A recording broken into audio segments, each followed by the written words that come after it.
یہ ہے پاکستان کا گرین پاسپورٹ جو میرے اور آپ کے پاس ہے، جبکہ یہ ہے پاکستان کا بلو پاسپورٹ جو آج کل خبروں میں ہے۔ سینٹ میں حال ہی میں ایک بل پیش کیا گیا ہے جس میں مطالبہ کیا گیا ہے کہ سابق ارکان پارلیمنٹ اور ان کے بچوں کو بھی یہی بلو پاسپورٹ ملنا چاہیے جیسے گریڈ 22 کے سابق سیکریٹریز اور ان کے بچوں کو ملتا ہے۔ تو یہ بلو پاسپورٹ کس کو ملتا ہے اور اس کا فائدہ کیا ہے؟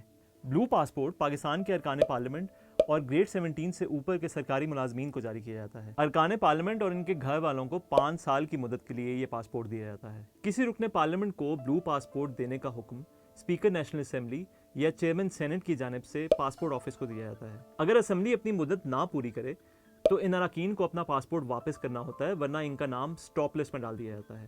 سرکاری ملازمین کی بات کریں تو اس سے پہلے ان کو 5 سال کی مدت کے لیے یہ پاسپورٹ ملتا تھا، لیکن جب بہت سے سرکاری ملازمین نے اس کا غلط استعمال کرنا شروع کیا اور وہ اپنے خاندان سمیت باہر سیٹل ہو کر استعفے دینے لگے تو حکومت نے پالیسی بدل دی۔ اب زیادہ تر سرکاری ملازمین کو صرف 6 مہینے کے لیے بلو پاسپورٹ دیا جاتا ہے، البتہ گریڈ 21 اور 22 کے سرکاری ملازمین اس پابندی سے مستثنا ہیں۔ تو اس بلو پاسپورٹ کا فائدہ کیا ہے؟ جن لوگوں کے پاس یہ پاسپورٹ ہوتا ہے وہ 50 سے زیادہ ممالک کا سفر بغیر ویزے کے کر سکتے ہیں، لیکن سینٹ میں پیش ہونے والا یہ بل ابھی پاس نہیں ہوا اور اسے قائمہ کمیٹی کے پاس بھیج دیا گیا ہے۔